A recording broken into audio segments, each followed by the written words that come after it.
Welcome to my channel. Subscribe and enjoy daily stories about cheating, revenge, and relationship advice. The sky was still a bright blue as I turned the key in the lock, a grin spreading across my face.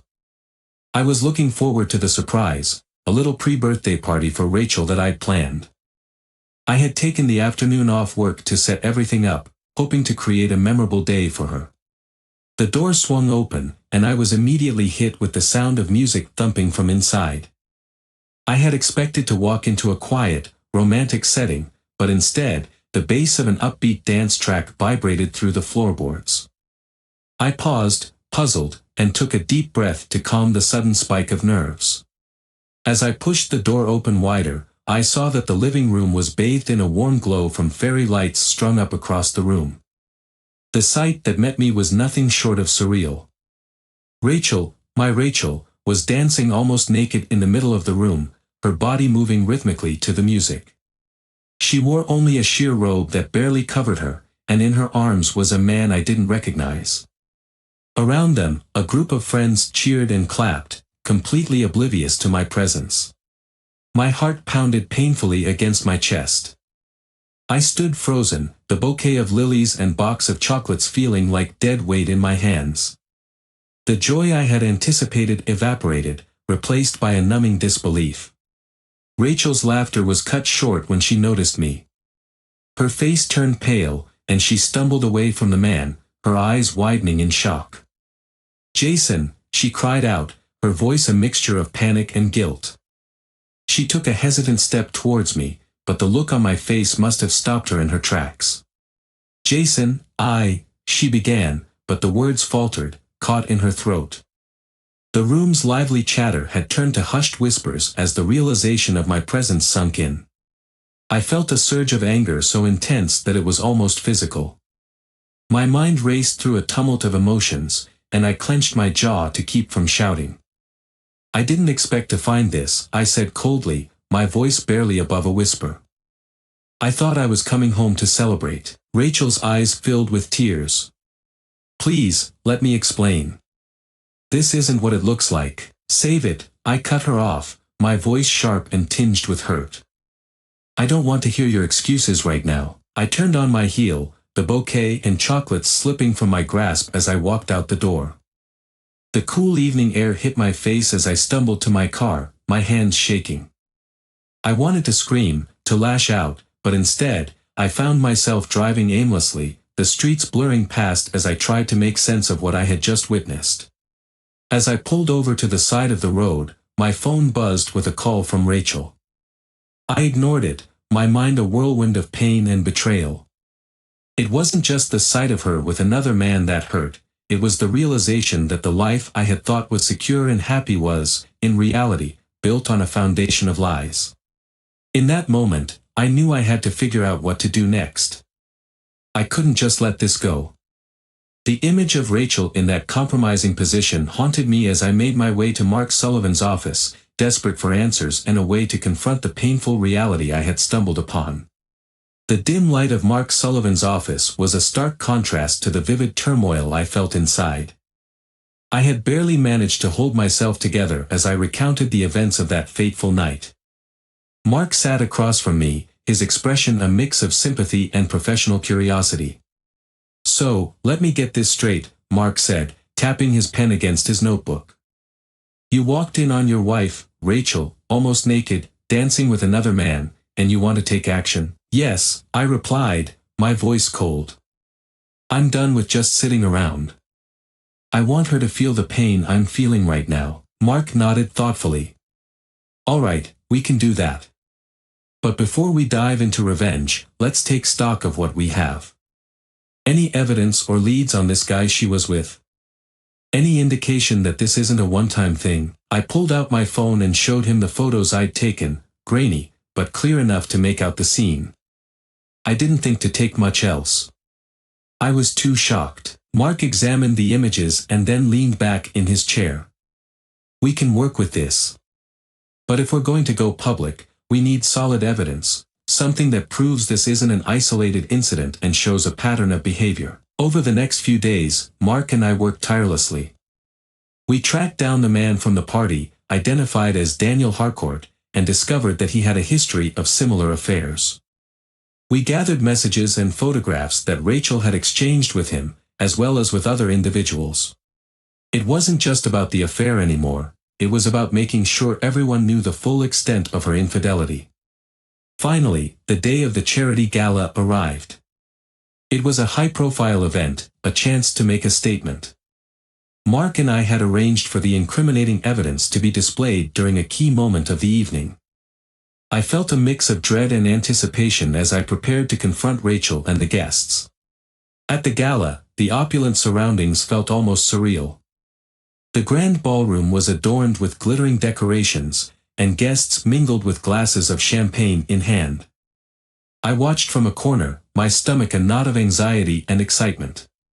When the time came, Mark signaled to the technician who was responsible for the presentation. The room's lights dimmed, and the projector screen flickered to life. Images of Rachel with various men filled the screen, accompanied by text messages and photos that left nothing to the imagination. Gasps and murmurs rippled through the crowd, and I could see Rachel's face ashen with shock and humiliation. I approached her as she stood frozen, her eyes wide with tears. "Jason, she began, but her voice was lost in the noise of the crowd. "Rachel," I said, my voice steady but filled with an underlying anger, "I thought it was time you faced the consequences of your actions. You've hurt me in a way I never thought possible." Rachel reached out, her hand trembling. "Please, Jason, don't do this. I'm so sorry. I made a mistake, but this isn't how I wanted it to end." "It's too late for apologies," I replied firmly. "You've made your choices, and now everyone knows." As I walked away from the scene, I could hear Rachel's sobs and the murmurs of the crowd around me. The sense of satisfaction I had anticipated was nowhere to be found. Instead, a hollow emptiness settled in my chest, and I felt the weight of what I had done. Mark joined me outside the ballroom, his face a mix of satisfaction and concern. "You did what you set out to do. How are you feeling?" I shook my head, my thoughts a whirlwind. I thought this would make me feel better, but it doesn't. "It's not worth it." Mark clapped a hand on my shoulder, offering a sympathetic look. "Sometimes revenge doesn't bring the closure we expect. But you'll have to deal with this however you can. The next steps are up to you." As the night went on, the initial rush of revenge faded, leaving me with a deep sense of regret. I had achieved what I set out to do, but the cost was far greater than I had anticipated. The days following the gala were a blur of anger, regret, and confusion. I had exposed Rachel, publicly humiliated her, and for what? The satisfaction I had sought had never come. Instead, I felt empty, like I had crossed a line I could never uncross. I avoided her calls, ignored her texts, and isolated myself from everything. I needed space. That was, until I heard the knock on my door. I opened it to find Rachel standing there, her face pale and drawn. Her eyes were swollen, dark circles beneath them like she hadn't slept in days. She looked like a shadow of the woman I had married. "Jason," she began, her voice shaky but determined. "We need to talk." I crossed my arms, standing rigid in the doorway. What could you possibly have to say after all of this? Her gaze dropped to the floor, and for a moment, she didn't answer. When she finally spoke, her voice was quiet but firm. "It's not what you think. None of this is what you think." I scoffed, turning away from her, but she stepped inside, shutting the door behind her. "Jason, please," she said, her voice cracking. "Just hear me out. I know you're angry, and you have every right to be, but this is more complicated than it looks." I could feel my anger boiling beneath the surface. "More complicated?" I shot back, my voice rising. "I walked into our home and found you half naked with another man, Rachel. Then I find out that wasn't the first time. So, please enlighten me, how exactly is this more complicated?" Her eyes filled with tears, but she held my gaze. "Because I didn't plan any of this. Because my sister, Laura, set me up." I blinked, caught off guard. "What are you talking about?" Rachel took a shaky breath and sat down on the edge of the couch, looking so fragile that for a moment, I almost felt sorry for her. "It was Laura," she said, her voice barely above a whisper. "She found out about Daniel, about the one time I messed up. She blackmailed me. She's been pulling the strings behind the scenes for months." I frowned, trying to process her words. "Laura? Why would she do that?" Rachel let out a bitter laugh, wiping a tear from her cheek. "Because she's jealous. She always has been. Ever since we were kids, she's hated me for having the things she didn't. A good marriage, a stable life. She was always the one who got into trouble, while I had everything. When she found out about Daniel, she saw her chance to ruin me." My anger wavered as I stared at her. This wasn't the narrative I had expected. Laura, Rachel's sister, had always been difficult, sharp-tongued and distant, but I never imagined she could be so vindictive. "I don't understand," I muttered, sitting down across from Rachel. "Why didn't you tell me any of this before? Why didn't you come to me?" Rachel shook her head, her eyes filling with fresh tears. "Because I was ashamed. I didn't want you to know what I'd done. Laura threatened to destroy my life if I didn't keep quiet, and I was terrified that you'd leave me if you found out. I thought I could handle it, but I was wrong." I sat back, the weight of her words settling in. The pieces started to fall into place, and a deep sense of regret washed over me. "So, the party, the man I saw you with, Laura arranged that, too," Rachel said, her voice trembling. "She made it all happen. I didn't know what was going on until it was too late. She manipulated everything." I was silent for a long moment, processing the revelations. The anger I had been holding onto so tightly began to slip away, replaced by a hollow, aching guilt. I had let my own rage consume me to the point where I hadn't stopped to ask questions, to consider that maybe there was more to the story. "You should have told me," I said finally, my voice soft but pained. Rachel nodded, her eyes brimming with regret. "I know. I should have. But I didn't want to lose you. I thought I could fix everything before it spiraled out of control. But then you humiliated me at the gala, and everything fell apart." My heart sank as I thought back to that night, the look on her face as the images flashed across the screen, the gasps of the crowd, her utter devastation. I had wanted to hurt her, to make her feel the pain I had felt, and now I could see that I had been a pawn in a much larger game. I leaned forward, resting my elbows on my knees, my head in my hands. "I'm sorry, Rachel. God, I don't know what I was thinking. I was so angry." Rachel's voice was soft, barely a whisper. "I know." We sat in silence for a long time, the weight of everything we had done hanging heavy between us. My mind raced as I tried to reconcile the damage that had been done, not just by Rachel, or Laura, but by me. The revenge I had sought hadn't just hurt Rachel. It had hurt us both. Finally, I looked up at her, the regret clear in my voice. "What do we do now?" Rachel wiped her eyes and gave a small, sad smile. "I don't know, Jason. I don't know if we can fix this. But I want to try, if you do." The room was quiet, the air thick with unresolved pain and unspoken apologies. As I stared into her tear-streaked face, I realized that the path ahead wouldn't be easy. But maybe, just maybe, it was one worth walking together. The first few weeks after our conversation were filled with a heavy silence. Rachel and I had agreed to try, but that didn't mean we knew how to begin. We tiptoed around each other, both aware of the chasm that lay between us. Every look, every word felt weighed down by the past. Still, something had shifted, there was a willingness to move forward, even if neither of us was quite sure what that meant yet. It was during one of those quiet, tense dinners that I finally broke the silence. "Rachel," I said, pushing my half-eaten plate aside. "I think we need help. We can't keep pretending like everything's fine. We can't just sweep this under the rug." She looked up from her plate, her expression soft but guarded. "I know. I've been thinking the same thing." She paused, her voice dropping. Do you want to go to counseling? I hadn't even realized how badly I needed to hear that suggestion until she said it. Yeah, I said, nodding. I think it's the only way we'll have a shot at fixing this. Rachel let out a sigh, almost as if she had been holding her breath, waiting for my agreement.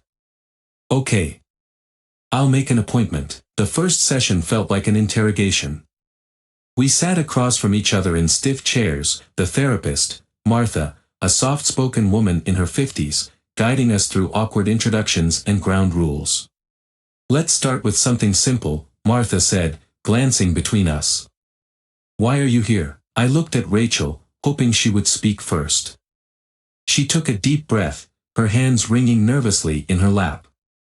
We're here because I hurt Jason. And I lied to him. Her voice was fragile, but honest. I didn't tell him the truth about everything, and it led to all of this. I don't want to lose him, but I don't know how to fix it. I nodded slowly, feeling the knot in my chest tighten as she spoke. And I'm here because I hurt Rachel too, I said, the words heavy in my mouth. I let my anger drive me to do something unforgivable. I humiliated her. I thought revenge would make me feel better, but it only made things worse. Martha listened quietly, her hands resting on her notebook. It sounds like both of you are holding on to a lot of pain and guilt, she said gently. What we need to focus on now is rebuilding trust, if that's what you both want. Rachel looked at me, her eyes filled with hope and uncertainty. I do want that, Jason. But I'm scared. I don't know if you'll ever be able to forgive me. I swallowed hard, my throat dry. I want to forgive you, Rachel. I do. But it's not going to happen overnight. We have a lot to work through. The sessions that followed were difficult, sometimes gut-wrenching. We dug deep into the reasons behind Rachel's infidelity and my choice to seek revenge. There were tears, accusations, moments when one of us would storm out of the room, only to come back and apologize. But slowly, something began to change. The anger that had once burned so brightly between us started to dim, replaced by understanding, empathy, and a desire to heal. One evening, after a particularly emotional session, Rachel and I found ourselves sitting in the car outside the therapist's office, neither of us wanting to leave just yet. Do you think we'll ever be okay again? She asked, her voice small, almost lost. I turned to look at her, really look at her, for what felt like the first time in a long while. I don't know, I said honestly. But I think we're getting there. Slowly, she reached out, her fingers brushing against mine. It was the first time we'd touched in weeks, and the gesture, as small as it was, felt monumental. I took her hand, squeezing it gently. I miss us, Rachel whispered, her eyes filling with tears. I miss how things used to be. I nodded, feeling a lump form in my throat. I miss us too. But maybe we can build something new. Something better. Rachel looked at me, her expression a mixture of hope and fear. Do you really think so? I do, I said, squeezing her hand again. But it's going to take time. We're going to have to be patient, with each other and with ourselves. Over the next few months, Rachel and I worked hard to rebuild the trust we had lost. Counseling became a regular part of our lives, and we both committed to being open and honest about our feelings, no matter how uncomfortable it made us. We started doing little things together again. Cooking dinner, watching movies, going for walks. The intimacy was slow to return, but it was there, gradually. We had to learn to talk to each other without the filter of anger and suspicion, to listen without jumping to conclusions. One night, as we sat on the porch after dinner, Rachel turned to me, her voice quiet. I think I'm starting to forgive myself. I looked at her, surprised. What do you mean? She sighed, staring out into the darkening sky. I've been carrying so much guilt for what I did. For hurting you. For letting Laura manipulate me. But now, after everything we've been through, I'm starting to see that I'm not just the mistakes I made. I nodded, understanding exactly what she meant. I get it. I think I'm starting to forgive you too. It's not easy, but I want to. And I'm working on forgiving myself for what I did as well. Rachel looked at me, her eyes shining with emotion. I love you, Jason. I never stopped. I love you too, I replied, the words feeling raw and real, like I was saying them for the first time. And I think, if we keep working at this, we're going to make it. She smiled, a real smile, and leaned into me, resting her head on my shoulder. For the first time in what felt like forever, the future didn't seem so daunting. It wasn't perfect, but it was ours, imperfect, messy, but filled with the possibility of something better. And for the first time since that night I had walked into our living room and found my world turned upside down, I believed that maybe, just maybe, we could find our way back to each other.